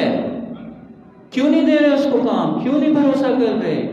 اور آپ نے کیا پہلے دن ہی سیکھ لیا تھا؟ کیا ٹوٹی نہیں تھی کچھ چیزیں؟ اور یہ بھی ایک مرحلہ ہے، ایک پلیٹ ٹوٹ گئی تو باپ کیا کرے گا؟ کیسی آواز نکلے گی؟ آپ کو کیا خیال ہے، کیسے بولے گا باپ؟ ہاں، آپ میں سے کسی سے کوئی پلیٹ، برش، کپ ٹوٹا ہے؟ ہاں، کیا ری ایکشن ہوتا ہے گھر سے؟ زور سے ڈانٹ پڑتی ہے یا پیار سے ڈانٹ پڑتی ہے؟ زور سے ڈانٹ پڑتی ہے۔ یہ سرمایہ ہے، اس سے پیار کریں، پلیٹ سے پیار کریں۔ یہ سیکھنے کی عمر ہے، چیزیں ٹوٹیں گی، چیزیں ڈسٹرب ہوں گی، لیکن اگر ہم انہیں پریکٹیکل سے روک دیں گے تو وہ اپنے اعضاء جوارح کا استعمال چھوڑ دیں گے۔ اس کا مطلب ہے ان کی اسکلز ڈیولپ نہیں ہوں گی جو خدا نے رکھی ہیں، کہ وہ غلام ہے۔ غلام کیا ہوتا ہے؟ جو اس کا آقا کہتا ہے وہ اس کو فالو کرتا ہے۔ انسٹرکشنل ایجوکیشن، میتھڈالوجی کی بات ہو رہی ہے یہاں پہ، روش کی بات ہو رہی ہے کہ تربیت کی روش پہلے سال کیا تھی؟ بہلا پھسلا کے تربیت کرنا ہے، بہلا پھسلا کے، اپریشیٹ کر کے، تعریف کر کے، بادشاہوں کی طرح ہینڈل کرنا ہے، جیسے وزیر بادشاہوں سے کام نکلواتے تھے وہی انداز ہونا چاہیے۔ اس کا قطعاً مطلب نہیں ہے کہ تربیت نہیں ہوگی، تربیت ہوگی اسی دن میں، اخلاق اسی دور میں سکھانا ہے، معاشرے کے رسم و رواج اسی دور میں سکھانے ہیں۔ لینگویج آپ دیکھ لیں، آپ کے بچے پوچھتے ہیں، چھوٹے چھوٹے ہوتے ہوں گے، یہ کیا ہے، یہ کیا ہے، یہ کیا ہے، یہ کیا ہے، اور ماں کتنے صبر سے 10 مرتبہ سے بتاتی ہے، بیٹا کلاس ہے، بیٹا موبائل ہے، بیٹا یہ ہے، بیٹا وہ ہے۔ تو آپ دیکھ لیں 2 سال میں لینگویج ڈیولپ ہو جاتی ہے، پہلے وہ ووکیبلری جنریٹ کرتا ہے، پھر آپس میں جوائننگ سیکھتا ہے، آپس میں کیسے ملاتے ہیں، پھر سینٹینس کمپلیٹ کرتی ہے ماں اس کا، بیٹا بولو پانی لائیں، پورا کمپلیٹ جملہ، لینگویج آ جاتی ہے۔ کوئی اتنا بڑی سائنس تو نہیں ہے language, natural method of language یہی ہے جو گھروں میں ہر کوئی اپلائی کر رہا ہے۔ انگلش بھی کوئی ایسا مسئلہ نہیں ہے، کسی بھی زبان میں 1000 الفاظ اگر ہم اپنے بچوں کو سکھا دیں اور ان کو ملانا سکھا دیں، کوئی گرامر کی ضرورت نہیں ہے۔ یہ جو آپ کا انگلش انسٹیٹیوٹ ہوتے ہیں، امریکن لینگویج انسٹیٹیوٹ جو آپ کے یہاں پر موجود ہے، وہ کیا آپ کو گرامر پڑھاتے ہیں؟ آپ اتنی بڑی بڑی فیسیں دے کے وہاں جاتے ہیں تو کیا وہ آپ کو گرامر پڑھاتے ہیں؟ نہیں، کوئی گرامر نہیں پڑھاتے، ڈائریکٹ میتھڈ یوز کرتے ہیں، وہ بھی تیزی کے ساتھ ووکیبلری الفاظ پروناؤنس کر کے بیان کرتے ہیں اور وہ مرحلہ طے پا جاتا ہے۔ بس دوسری 7 سال ایکشنز کے، پریکٹیکلی کام کروائیں، بچیوں سے کام کروائیں، بچوں سے کام کرائیں، کوئی ایسی پڑھائی جو ہے اس پڑھائی کا کیا ہوتا ہے، اس ڈگری کا کیا کر کے لے جاتی ہے بچی؟ کون پوچھتا ہے کہ اس نے A+ گریڈ لیا تھا یا 90% لی تھی یا 96% لی تھی؟ ہماری 60, 70, 80% بچیاں جو گھر میں چولہے پہ ہوتی ہیں، اتنی بچیوں کو جابس ملتی ہیں، وہ پروفیشنل لائف گزار رہی ہوتی ہیں۔ تو ہم کر کے آ رہے ہیں، جوان ہو رہی ہیں بچیاں، تربیت نہیں کر رہے، اور بچوں کی بھی تربیت نہیں کر رہے، اور جن چیزوں سے اختلاف ہو رہا ہے اور میاں بیوی آپس میں الگ ہو رہے ہیں، تیزی سے طلاقیں ہو رہے ہیں، ان کی طرف ہماری توجہ نہیں ہے کہ وہ خصوصیات ہم نے کیونکہ بچپن میں منتقل نہیں کی تھی، وہ تربیت کیونکہ بچپن میں منتقل نہیں کی تھی، اس لیے بچے جلدی تیار نہیں ہو رہے شادیوں کی۔ ادھر سے معصوم کہہ رہے ہیں کہ جلد سے جلد شادی کرو، گناہ کہہ رہے ہیں معاشرے کے، آپ خود بھی احساس کر رہے ہیں، اتنے گناہ بڑھ گئے کہ جتنی جلدی بچوں کی شادیاں ہوں گی وہ پاکیزہ زندگی گزاریں گے، ہم بھی سمجھ رہے ہیں، لیکن اس کی تیاری نہیں کر رہے۔ معصوم کی روایت پہ کب عمل ہوگا؟ جب بچہ تیار ہوگا اور بچی تیار ہوگی۔ اسکلس نہیں دے رہے آپ۔ ہماری کمیونٹی، خصوصاً Urdu speaking community, white collar job سے نیچے آنے کے لیے تیار نہیں۔ اب تو شاید ہو گئی ہے تھوڑی سی کرائسس، نہیں، آفس میں چاہیے، جو ایسی چاہیے جو کریز لگی ہوئی شرٹ پہن کے ٹیبل پہ بیٹھے اور قلم ہاتھ میں ہو۔ بس جاب زیادہ بہتر ہے، بزنس زیادہ بہتر ہے؟ اب جب کہ اسرائیل کی پروڈکٹ کا اتنا بائیکاٹ شروع ہو گیا ہے، اور اسمال انڈسٹریز اور چھوٹی چھوٹی انڈسٹریز 50,000 1 لاکھ سے لگ سکتی ہیں، اور انٹرنیٹ بھرا پڑا ہوا ہے کہ یہ چیز کیسے بنانی ہے، وہ چیز کیسے بنانی ہے۔ فیس بک پہ جائیں، بزنس ٹاک کے نام سے شاہد حسین جویا فیصل آباد کا ایک بندہ ہے، پورا پریکٹیکل آپ کو سکھاتا ہے کیسے کیا بنانا ہے، واشنگ پاؤڈر کیسے بنانا ہے، صابن کیسے بنانا ہے، لکوڈ سوپ کیسے بنانا ہے، آئل کیسے بنانا ہے، فلاں کیسے بنانا ہے، فلاں کیسے بنانا ہے، اور ایسے بہت سارے ادارے۔ اپنے بچوں کو چھوٹی عمر سے اسکل کیوں نہ دیں، جبکہ وہ جسمانی کام کا وقت ہے۔ 8 سال سے 14 سال اسکل سینٹر راوجان، صرف درس سے کام نہیں چلے گا۔ المہدی سوسائٹی انیشیٹو، زندگی بدلنا ہے تو دین پورا مجموعہ ہے۔ دین صرف معلومات کو منتقل کرنے کا نام نہیں ہے، دین پریکٹیکل لائف میں جو بھی ضرورت ہے اس کو سکھانے کا نام ہے۔ حلال رزق بھی ایک دین کا ایک پہلو ہے۔ اگر آپ اسکل سینٹر، مسجد صرف کیا نماز پڑھنے کے لیے ہونی چاہیے؟ ایک کمرہ، ایک جگہ اسکل ڈیولپمنٹ سینٹر کے طور پہ نہیں بن سکتا؟ والیٹ کیسے بنتا ہے، موبائل کے چارجر کیسے بنتے ہیں، چھوٹی سی مشین ہے، چھوٹی چھوٹی انڈسٹری، وائپر کیسے بنتا ہے، چھوٹی سی ایک پنچ مشین لگی۔ آغا جان، معاشرے میں ڈیمانڈ بہت زیادہ ہے، چیزیں بہت زیادہ ہیں، اگر شیعہ قوم کوالٹی پروڈکٹس پہ آ جائے تو اسرائیل نے پورا اپنا کباڑہ کر لیا ہے اس فلسطین پہ حملے کے ذریعے سے۔ اس کا دنیا میں بزنس کم ہوتا جا رہا ہے، ریپلیس پروڈکٹ کی ضرورت ہے، متبادل پروڈکٹ کی ضرورت ہے۔ اپنی نسل کو تیار کریں، اس پہ خرچہ کریں، ایک ٹرینر کو بلائیں، بتائیں جی آپ پریکٹیکلی بتائیں۔ اور یہ جو میں نے بتا رہا ہوں بزنس ٹاک، اس کا کراچی میں بھی آفس ہے، ٹھیک ہے؟ تو وہ ان کو بلائیں، بچوں کو اپنے اسکل سکھائیں، گھروں میں بیٹھ کے 2 گھنٹے میں اپنے بچے کی بات بتاتا ہوں۔ میرا چھوٹا بچہ جو ہے اس نے ایران میں ہے، پڑھ رہا ہے، وہ مدرسے میں پڑھ رہا ہے، تعلیم و تربیت کے شعبے میں پڑھ رہا ہے، اور کمپیوٹر سائنس میں اس کا شوق ہے۔ اس نے لینگویج سیکھی پائتھن، اس کے بعد اس نے ابھی کچھ دنوں پہلے اس نے لیدر کا کام سیکھا، بٹوے بناتا ہے وہ شوق سے، گھر میں اس نے بٹوے بنانا سیکھے، اور اب وہ کیونکہ اوریجنل لیدر کے بٹوے بناتا ہے، ایران میں ہینڈ میڈ پروڈکٹس کا بہت زیادہ ڈیمانڈ ہے۔ ایک بٹوا پاکستانی 8,000 روپے کا بیچتا ہے، 1 سے 1.5 گھنٹے میں اس کا بن جاتا ہے بٹوا، خرچہ اس کا میرے خیال میں 1,000 روپے آتا ہوگا اس کا۔ خوب اسکلز لیں، معاشی ترقی ہوگی، آپ کے بچے بھی خوشحال ہوں گے، بچیاں بھی خوشحال ہوں گے۔ معاشی آسودگی اس وقت مسئلہ ہے، بزنس گیپ آیا ہوا ہے۔ آن ٹائم ڈیسیزن اگر کمیونٹی لے لے اور بزرگ سب مل کے ایک میٹنگ کر لیں محلے کے کہ ہم نے بچوں کی معاشی ترقی کے لیے یہ پروگرامز کرنے ہیں، آپ لوگ آگے بڑھیں تو بہت کچھ ہو سکتا ہے۔ ابھی بزرگوں کی ایک ایسوسیشن بنا دیں، Al-Mahdi senior group, youngsters group, children group. وہ بزرگ جو ہے اپنا وظیفہ ادا کریں، جوان اپنا وظیفہ ادا کریں، بچے اپنے وظیفہ ادا کریں، بہت کچھ ہو سکتا ہے۔ بس یہ دوسری ایج ہو گئی۔ تیسری ایج، اگلے 7 سال جو ہے بچہ وزیر ہے۔ وزیر کیا ہوتا ہے؟ ایڈوائز دی جاتی ہے، مشورہ لیا جاتا ہے، گھر کا کام کرنا چاہتے ہیں، باپ اکیلا ڈیسیزن لے رہا ہے، میل ڈومینیشن، ٹھیک ہے یہ مینجمنٹ میں ہم کہتے ہیں کہ اگر سب کو ملا کے کوئی کام کرنا ہے تو فیصلے میں سب کو شامل کریں. ٹھیک ہے, ایک اتھارٹیٹیو ڈیسیزن ہوتا ہے, اوپر کی اتھارٹی آرڈر کر دیتی ہے, ہاں جی یہ حکم آ گیا ہے اس کو کر لو. فیکٹری میں بھی یا کسی آرگنائزیشن میں اگر ایسا ڈیسیزن لیا ہے تو وہ کامیاب نہیں ہوتا, ایسی آرگنائزیشن کامیاب نہیں ہے. دوسرا decision cooperative decision. Cooperative decision یہ ہوتا ہے کہ مل جل کے ڈسکشن کرتے ہیں, پرابلم کو ڈسکس کرتے ہیں, اس پرابلم کے لیے ہر ایک کی رائے لیتے ہیں, ہر ایک کی رائے لینے کے بعد کنکلوژن پہ پہنچتے ہیں, منطقی طرز عمل انتخاب کرتے ہیں. اور جب ہم سب کے مشورے سے فیصلہ کرتے ہیں تو سب فیصلے میں شامل ہوتے ہیں. مسجد نبوی کی تعمیر ہو رہی ہے, پیغمبر اسلام حکم دیتے ہیں سب اپنے حصے کے پتھر لائیں. نبی اپنے پتھر خود لاتے ہیں, صحابہ آگے بڑھتے ہیں, وہ پارٹیسپیٹ کرنے کی کوشش کرتے ہیں, وہ ان کو پتھر اٹھانے نہیں دیتے, اپنا حصہ خود ڈالتے ہیں. Cooperative management. مسجد میں اگر آپ سب کا پیسہ لگا ہوگا تو آپ کی اپنی مسجد ہوگی, اور مسجد میں اگر ڈونر کا پیسہ لگا ہوگا تو وہ ڈونر کی مسجد ہوگی. اپنائیت نہیں ہوگی, لیکن ثواب میں بھی شامل ہوں گے اور مسجد کو اپنا احساس کریں گے. پھر صبح کی نماز میں آئیں گے نا, مسجد میں ہم نے بنائی ہے, مسجد بھائی ہماری ہے. آنرشپ کسی بھی چیز میں آ جائے تو کیا ہوگا, سب شامل ہو جاتے ہیں. تو آپ مل جل کے بیٹھیں.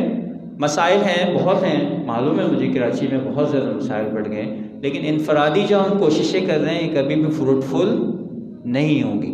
اجتماعی کوششوں کی ضرورت ہے. اگر بچے 7 سال ہمارے فیصلوں میں ہمارے ساتھ چلیں گے, بڑوں کی نگرانی میں فیصلے کریں گے, تو کل کوئی غلط فیصلہ نہیں کریں گے. کیوں؟ فیصلہ کرنا جو سیکھ لیا ہے, بڑوں کے سارے فیصلوں میں شامل جو رہے ہیں, اور ذمہ داری کے لیے بھی تیار ہو جائیں گے, اور اپنی پریکٹیکل لائف کے لیے بھی تیار ہو جائیں گے, اور 21 سال کے بعد اپنی زندگی کا آغاز کر سکیں گے. اور روایات میں ملتا ہے 21 سال کے بعد اگر بچے بگڑ بھی گئے تو آپ کی ذمہ داری نہیں ہے. اس کا ایک مطلب سمجھ میں آتا ہے, پیغمبر اسلام کہہ رہے ہیں کہ اگر تمہاری ذمہ داری نہیں ہے تو 21 سال سے پہلے کس کی ذمہ داری ہے؟ تمہاری ذمہ داری. کس طرح ذمہ داری ہے؟ یہ 3 فیزز جو میں نے بیان کیے, اس میں آپ کو اندازہ ہو گیا کہ ہم نے کس قسم کی روشیں اپنانی ہے, کس قسم کے طریقوں کو اختیار کرنا ہے. خداوند متعال سے دعا ہے کہ ہم اپنے بچوں کی تعلیم و تربیت کے لیے انفرادی طور پر اور اجتماعی طور پہ بھی پرو ایکٹیو کام کریں, ایکٹیولی سوچیں, ایکٹیولی کردار ادا کریں, اور پریکٹیکلی چیزوں کو آگے بڑھائیں. بر محمد وآل محمد صلی اللہ علیہ وسلم.